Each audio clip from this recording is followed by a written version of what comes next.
بسم الله الرحمن الرحيم يا من تحل به عقد المكاره ويا من يفثع به حد الشدائد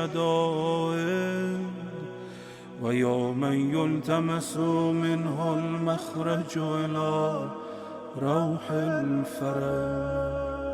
بسم الله الرحمن الرحيم الحمد لله وصلى الله على سيدنا محمد وآله الطاهرين. Assalamu alaikum wa rahmatullah, and welcome to this podcast series of a commentary on Sahifa Sajjadiyya by Mizan Institute. فخالفنا عن طريق أمره وركبنا متون زجره فلم يبتدرنا بعقوبته ولم يعاجلنا بنقمته. After Imam Sajjad alayhi salam in this part of the dua speaks of all the different things Allah has done for us and has given us for us to be able to be ready to pass His tests, He finally commands us to do things or to refrain from things. And as a result, what do? So He's given us all the tools necessary for our own growth, spiritual growth, through obedience of Him. What do we do after He has commanded us and after He has prohibited us from certain things? To test us, it says, فَخَالَفْنَا عَنْ طَرِيقِ أَمْرِهِ وَرَكِبْنَا مُتُونَ زَجْرِهِ. It says that we turned against the path of His commandments and mounted the backs of His warnings. It's as if we were told to stay away from a certain thing, but we're riding on top of it and making the most of it, falling into it as much as we can. This is a problem, of course, that all of mankind has, that we usually will forget to be grateful to the one who has blessed us with blessings. And the thing is, as was mentioned before as well, Allah subhanahu wa ta'ala didn't give us these things so we give Him something back in return.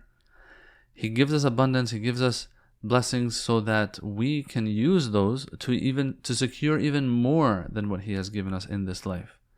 So in other words, He's not doing this to get something in return. He is doing this so that He can give us even more. But to give us even more than what He's given us already, it requires for us to make the right decisions and choices and to take the steps in the right direction. But we fail to do so. We zoom in and focus on the now and the pleasures of the now versus later. Although the pleasures of later are going to be infinite, inshallah, are going to be eternal compared to what we have here, which is going to be super temporal and limited, yet we still make the wrong mistakes. That's just how mankind is. Just like a little child, if you offer a lollipop to a little child, or tell the child that, if you don't take this lollipop, I'll give you 10 bags of lollipops tomorrow, sometimes they might just stick to what they can get now.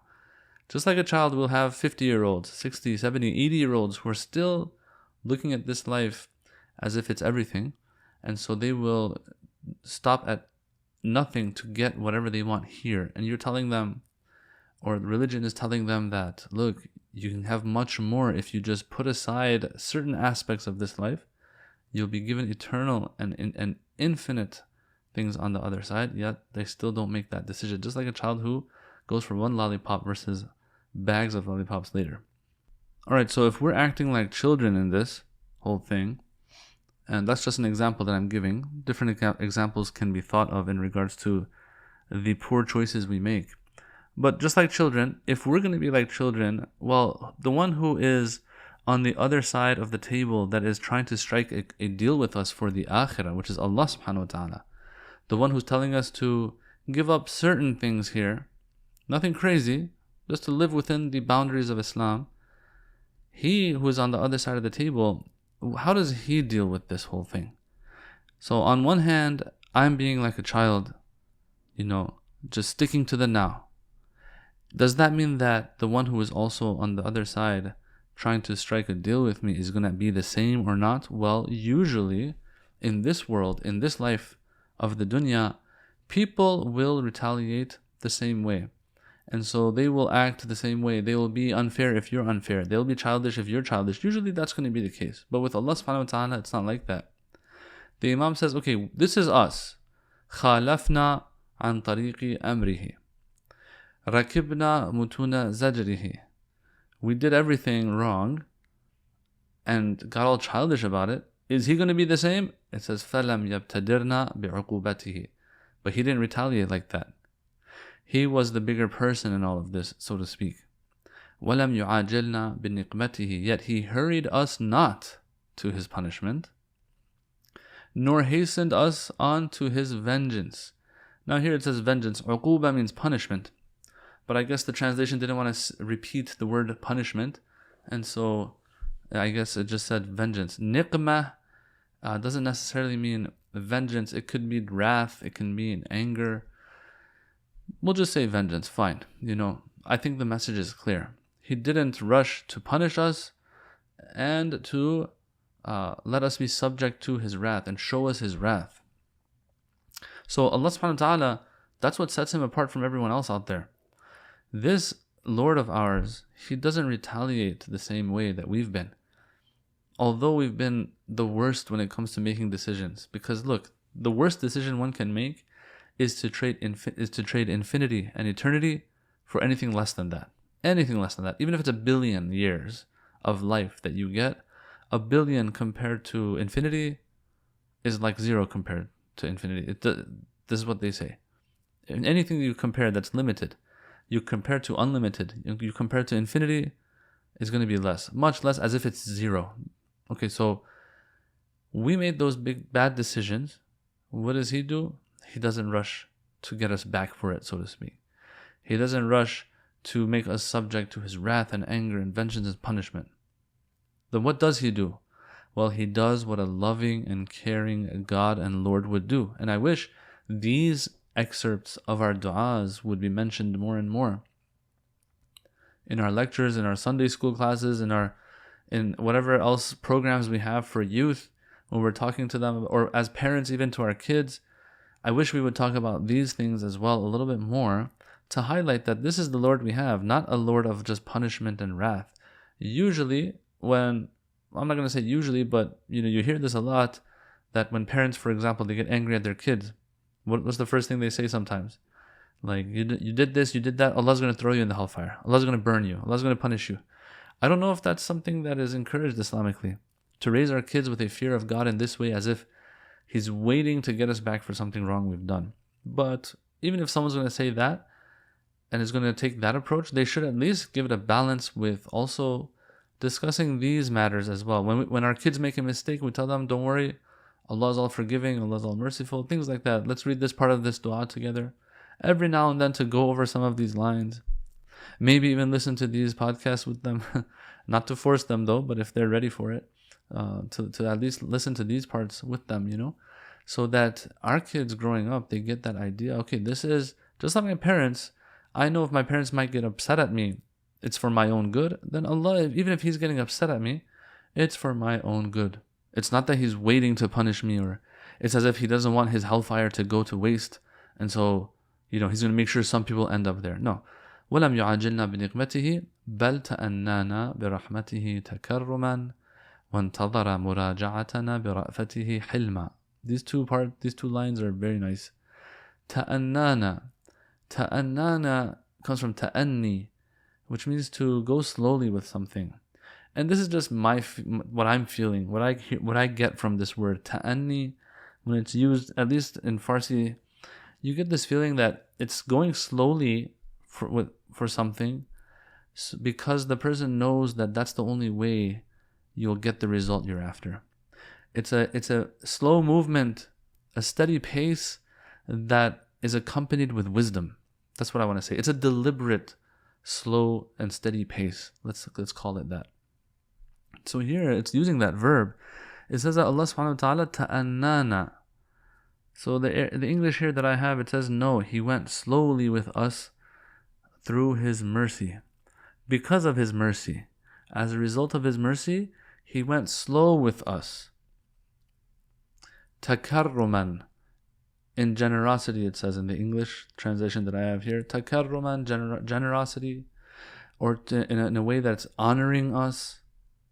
So out of honor, out of generosity, Allah subhanahu wa ta'ala is treading with us slowly. And this reminds me, like, a little picture comes to mind when I read this, is that he's not rushing us like a person that wants to teach their child something very quickly, and as a result gets angry, like, why aren't you learning? No. they know what our capacity is. It's like a parent that is trying to teach their child how to walk. Okay, there's no way to teach the child unless you walk along with it very slowly until it gets the hang of things. You know that there's no other way it's going to learn. You can't expect your child to know it as, upon birth, know how to walk upon birth, know how to talk upon birth. No, things take time. So you're treading slowly, walking along with them slowly, as if you know that that's what it takes for them to learn to walk. It takes time. Allah subhanahu wa ta'ala, when He creates us, He knows what He's created. He knows all the challenges that we're going to face growing up in this world. And so we do have hadiths that Allah is a bit more flexible with the youth. The youth don't have experience. The youth are full of energy. The youth take risks. The youth get in trouble more than others. Allah knows that. And so Allah goes a little easier on them. So all of this is letting us know that Allah subhanahu wa ta'ala, He understands our capacity and doesn't expect more than that. But I do have to say, we can't let this fool us either and be like, yeah, it's going to take me a long time. The guy has not been praying for 50 years because he's not quote unquote ready yet. Come on, when are you going to be ready? No, you try your best as well. But when we make mistakes, okay, it's understandable. Allah knows that we're going to struggle sometimes. And so it's not like every moment we make a mistake, He's going to strike us with lightning or something. No. وَانْتَظَرَ مُرَاجَعَتَنَا بِرَأْفَتِهِ حِلْمًا, and awaited our return through His clemency, in mildness. That's what the translation says. So He is awaiting our return. Why? Because of His ra'fa. Okay? Ra'fa and mahabba and love, these are kind of synonymous, although there is a difference that they've mentioned. I'll get to later inshallah. But through His ra'fa and love for us, and out of His hilm and forbearance and holding back and patience. Hilm is a level higher than sabr. Sabr, sometimes you are going through a hardship, it's bitter for you, but you're patient in the face of it. Hilm, though, is a level higher, which means that you're not even affected by that thing negatively. Sometimes something affects you negatively, but you're patient. That's very praiseworthy. But even greater than that is to be halim, to have hilm and forbearance, meaning that you're not even affected, you're not even fazed by things. Allah subhanahu wa ta'ala, as I said, He knows what He's created.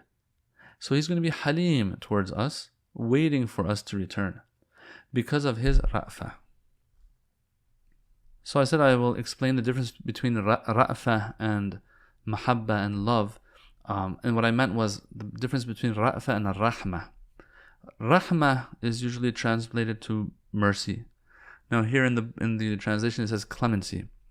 But let me explain this a little bit. Sometimes you will have mercy towards someone. And at the same time though, you're not happy with them. You don't like them. Right? So you're showing a rahmah and mercy for someone that you don't like. You're not on good terms with. But sometimes, no. It's more than that. You love that person and you're showing them mercy. This is more specific than rahmah. This is ra'fa. You can't dislike someone you're having ra'fa towards, in other words. While you can have rahmah and mercy towards someone that you don't like or you're upset with. So this is very interesting. وَانْتَظَرَ مُرَاجَعَتَنَا بِرَأْفَتِهِ, through His love for us, not just mercy towards us, but love for us, an unwavering love, and out of forbearance for us, He's not affected negatively. He's waiting for us to return. Isn't that just beautiful? And this is the Lord that we have. So it's as if it's like that mother or father that's standing at the door, waiting for their child to come home from school, let's say. Or that mother or father whose kids or child gets angry at them, slams the door shut, says, I don't want to eat dinner. But the mom or dad, what do? They still prepare the meal for their child. They know the child is going to come back. And they'll wait for that child in the kitchen. They might even come and stand behind that child's door and wait for him or her to open up the door so they can give the food to them. So this is out of ra'fa. This is out of hilm. They're not affected negatively by it. They love this child so much that they're going to still do this. They are waiting for this child to just reach out so that they can put that food in their hand. That's how Allah is. Of course, this is the example I'm using, parents, but that's not even a good example, because even the love of parents for their child falls short of the love of Allah for us. The mother and father have given birth to this child. Allah subhanahu wa ta'ala has given existence to His creation, so it's different. It's going to be 1,000,000 times more, this relationship that we have, that Allah has towards us. I mean, why should He even be waiting for us? Think about it. Allah is like a king. Which king out there, which celebrity out there, which important person out there waits for non-important people? No one, none of them. No one cares about others who are much, much, much lower than them. So this just shows that it's at another level. Allah's relationship with us is at another level. It's not like a king and his servants. This is real love, just like the mother. And so this reminds me of the famous dua of Abu Hamza al-Thumali. And the famous line inside that dua that we have, or famous lines that we have there, which really get me every time I reach this part of the dua, where the Imam, he says that, I did wrong, we did wrong, and we fall into sin, unfortunately, and all of that. But you still hide it, you still cover it up. وَسَتَرْتَ عَلَيَّ فَمَا اسْتَحْيَيْتَ, that you cover up my sins, but still I have no shame. And I act upon the disobediences of you and the sins of you. I do them and I transgress. And I did something so that you don't like me anymore, as if. But even the fact that you might be upset at me and not like me anymore was not enough for me to get upset and worried. فَمَا بَالَيْتَ, I could care less. So he goes on, he says, فَبِحِلْمِكَ أَمْهَلْتَنِي وَبِسِتْرِكَ سَتَرْتَنِي. So through your hilm, the same word comes here as well. Through your forbearance, you gave me more chance. You gave me more time and opportunity. And through your covering, you covered me up. This is the part that's important. كَأَنَّكَ أَغْفَلْتَنِي وَمِنْ عُقُوبَاتِ الْمَعَاصِي جَنَّبْتَنِي حَتَّى كَأَنَّكَ اسْتَحْيَيْتَنِي.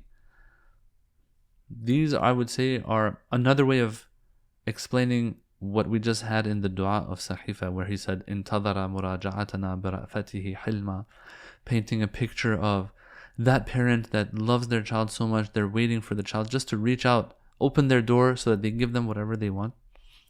Here it's saying something along those lines. But what I'm trying to say is this. Let me explain it in this way. Allah is going out of His way for us when He didn't need to. Okay? Now, this going out of the way, sometimes you go out of your way a little bit. Sometimes you go out of your way a lot. Right? Sometimes you go out of your way because your child makes you angry. You don't punish them. You don't ground them. Sometimes you go out of your way that you go stand behind their door with a nice, warm, fresh meal that you prepared for them, although they slammed their door and they said, I don't want to eat anything. And you knew it was just them being angry in that moment. There's different ways of going out of your way. Sometimes you go out of your way, you bring yourself down as if for that person. This is what we have also in Dua Abu Hamza. I'm about to translate these 2 or 3 lines as well. Okay? But what I'm trying to say is they're echoing the same thing we find here in Sahifa. Allah going out of His way to the full extent. And like, when you read this, the wording that I'm about to read, you're just like, did Allah have to go out of His way this much for us? Unless He really loves us that much. Did Allah have to, as if bring Himself, God forbid, bring Himself down this much? Just to show us, through the words of Imam al-Sajjad in Dua Abu Hamza, just to show us how much He loves us? I guess He did. Because it says that, hatta, it reached the point, oh Allah, كَأَنَّكَ أَغْفَلْتَنِي, it's as if you became oblivious to me, as if you forgot the bad things that I've done. You're like thinking to yourself, apparently He forgot, or else He wouldn't care about me that much. The fact that He's caring about me still shows that He must have forgotten, the bad things that I've done. وَمِنْ عُقُوبَاتِ الْمَعَاصِي جَنَّبْتَنِي, it's as if you gave me a guarantee that you are not going to punish me for the bad things that I do or have done. To this extent, sometimes Allah looks at me and He's like, I know what you did, but I'm just not going to punish you. Sometimes He kind of shrugs it off as if it didn't even happen, or He's forgotten it, God forbid, like as if. And this is the climax of it. حَتَّى كَأَنَّكَ اسْتَحْيَيْتَنِي. It's as if when I sinned, you were the one who's ashamed and is kind of hiding from me. Isn't that crazy, brothers and sisters? Like Allah subhanahu wa ta'ala he's not to be ashamed of anything. I'm the one who's supposed to be ashamed. But I'm not ashamed, and it's as if he's ashamed. Have you noticed, like, sometimes if you do something wrong in the presence of someone who's a very spiritual person, a very righteous individual, what do? It's that they look away. They'll act as if it didn't happen. It's as if they're ashamed that you did something like that in their presence, you know? Something along those lines. It's as if Allah is ashamed of me. I'm the one who's supposed to be ashamed. This wording, brothers and sisters, if Imam as-Sajjad hadn't used this wording, I can say with confidence, we're not allowed to speak like this about Allah subhanahu wa ta'ala. But Imam as-Sajjad is introducing Allah to us in this way. He says, look, this is the Allah we're talking about. This is the Lord we're talking about, that He will let us go to the point where you're like, maybe He's ashamed of me when I sin. Not that I'm obviously not ashamed of Him, but apparently He's ashamed of me because He's not showing any retaliation whatsoever. Now, of course, we have to understand that's for this life. In the hereafter, it's a different story. Everything we can be held accountable for everything we've done. But we have to understand, in this life, He could have right away punished us and not given us the opportunity to even turn back to Him. But no. As Imam Sajjad said in this dua of Sahifa, intadara muraja'atana bira'fatihi hilma. He's waiting. He's patient. He's overlooking. He just wants us to open that door again. Which brings us to the next part of this dua. وَالْحَمْدُ لِلَّهِ الَّذِي دَلَّنَا عَلَى التَّوْبَةِ الَّتِي لَمْ نُفِدْهَا إِلَّا مِنْ فَضْلِهِ. Okay, so all of that was said. He's waiting for us. So all praise is due to Allah, the one who showed us the way to Tawbah. Dallana. A dalil is a guide. Okay? Dalil can also mean argument and reason for something. But even then, because it takes your hand as if and guides you to the answer, and so that's what dalalah means. It means to guide, to show the way of something. It says He's the one who showed us the way to His tawbah. In other words, we would not have figured it out on our own. And that's exactly what Imam Sajjad says after it. He says, Allati lam nufidha illa min fadlihi, which we would not have achieved except through His bounty. If it wasn't for Him, we would have never known what tawbah was. And let's just assume that we knew what tawbah is. Brothers and sisters, we have to understand. Tawbah and being given the opportunity to return to Allah subhanahu wa ta'ala is something that He blesses us with, or else it's not like we could do that initially on our own. No. You have to have permission from the Almighty. Allah subhanahu wa ta'ala, if He doesn't give permission for tawbah, He says, look, you acknowledge my lordship, don't you? Yes, I do. You acknowledge that I am the all-powerful, almighty, the one all-knowledgeable, the one who, if I tell you to do things, you have to listen because I know better. Yes, I agree. I acknowledge that. Because if we don't acknowledge that, we're not even Muslim. We all acknowledge through our Islam that we are to be 100% obedient servants of His. Okay, so if I disobey Him knowingly, willingly, voluntarily, that means that I deserve punishment. And if Allah had not opened the door of tawbah to me, I couldn't say anything, because He says, I let you know the consequences of your actions, that these will be the consequences. You chose to be in this trouble that you're in now. He didn't have to give us permission to do tawbah, but He has opened the door of tawbah. So it's through His bounty, His mercy, His grace, that the door of repentance is open to us. Even if we knew what it is and we didn't have to be guided to it, it had to be sanctioned by Him. So the fact that He has sanctioned it, one. And two, shown us that this door is open and guided us to this door, and has said, knock on this door whenever you're in trouble, or whenever you get yourself in trouble, that itself is huge. I personally think tawbah is a miracle, brothers and sisters. I personally look at it like that. Tawbah. And then not saying, I'll give you the chance to do tawbah once, but if you break that tawbah again, then you're in big trouble. There's no way back. No, even after 100 tawbahs, of course we don't want to fool ourselves either. After 100 serious tawbahs, not fake tawbahs, real tawbahs where I regret what I've done, and I ask Allah for forgiveness with the intention and decision to try my best not to fall into that again.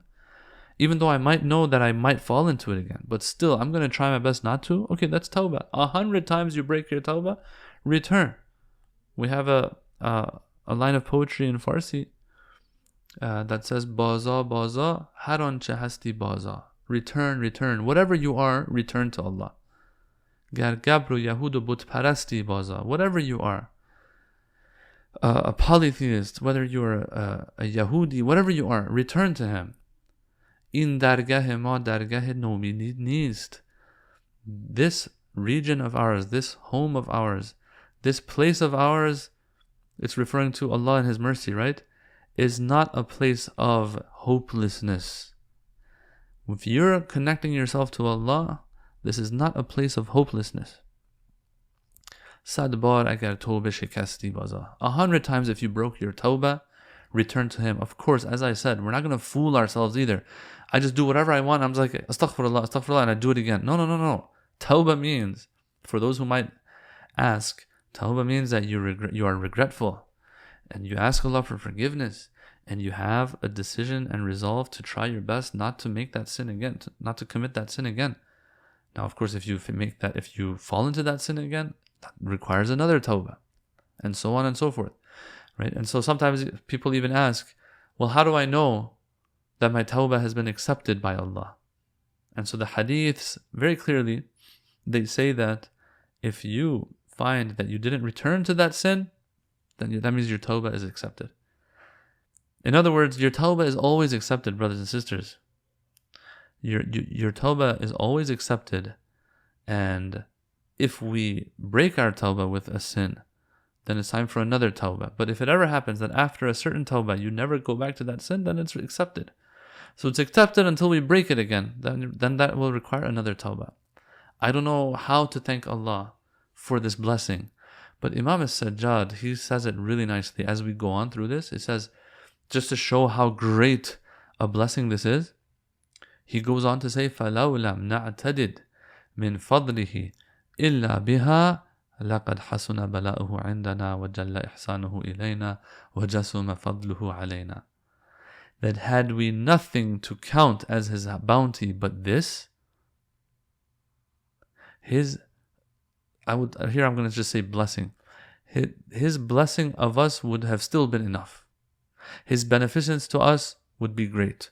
His bounty upon us, immense. In other words, brothers and sisters, if this was the only blessing Allah had given us, let's say I was born into this life with, God knows, a plethora of illnesses and hardship and whatever it is, which is not the case, but let's just say that was the case. That Allah hasn't given me half of the blessings that He's given me in this life. He's given me 100th of the blessings that I have right now, let's just say.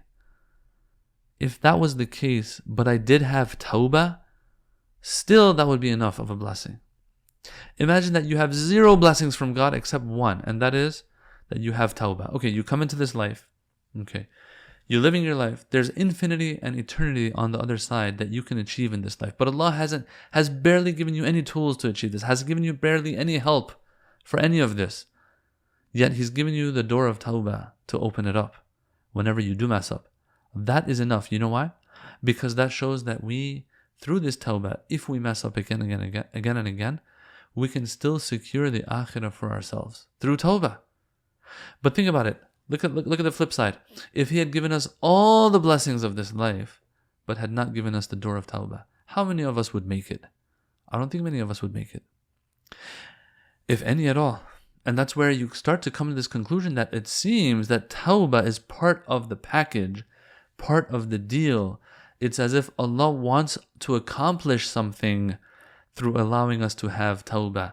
It seems that even when we sin, that's not as big a deal versus not returning to Him and asking Him forgiveness. It's as if something is accomplished through us asking for forgiveness that would not have been achievable otherwise. That's the beauty of tawbah. That we have hadiths that even say, and I don't want us to take this literally here, I take these metaphorically, trying to illustrate a point. Hadiths that say, for example, that if no one was to sin, Allah would create a people that do fall into sin so that He could forgive them. Like what does this hadith say? I'm taking it metaphorically. Allah is trying to highlight the importance of asking for forgiveness. That there's something in that we gain that we would not have been able to gain otherwise. Allah wants His forgiveness to be utilized. He wants to make sure that it's used. Not that He needs it, but He knows the great stuff that comes out of it if we were able to benefit from that. What happens when you ask for forgiveness? You're bringing yourself low before Allah subhanahu wa ta'ala. You're acknowledging He's the one who has control over everything, and He's the one who can forgive. He's the only way I can secure my afterlife. If I go anywhere else after I've sinned, I'm not going to be able to figure anything out and fix anything. It gets rid of the arrogance that one might have. The shaitan made this mistake. Instead of making the most of Allah's forgiveness, this guy doubled down on whatever it is he was trying to achieve, whatever it was, and not doing sajda to Adam alayhi salam. Allah, if he had asked for forgiveness, Allah would have forgiven him. Of course, I will say this: if he had asked for forgiveness, Allah would have forgiven, but he would still have to do the sajda. So this guy's not willing to do the sajda, so he's not going to be able to take advantage of Allah's forgiveness. But all in all, it seems that there's the most important thing or one of the most important things one gets out of Tawbah is the fact that they won't have that arrogance. When I want to do Tawbah, if it's someone's rights that I've trampled, I'm going to have to make it up to them, right? If I've taken something that belonged to them, I'm going to have to give them that thing back, or the value of that thing, at least, if I don't have that thing anymore. Yeah. If I want to do Tawbah to Allah for missing salats, well, I have to make up those salats as well. So I have to do what I need to do.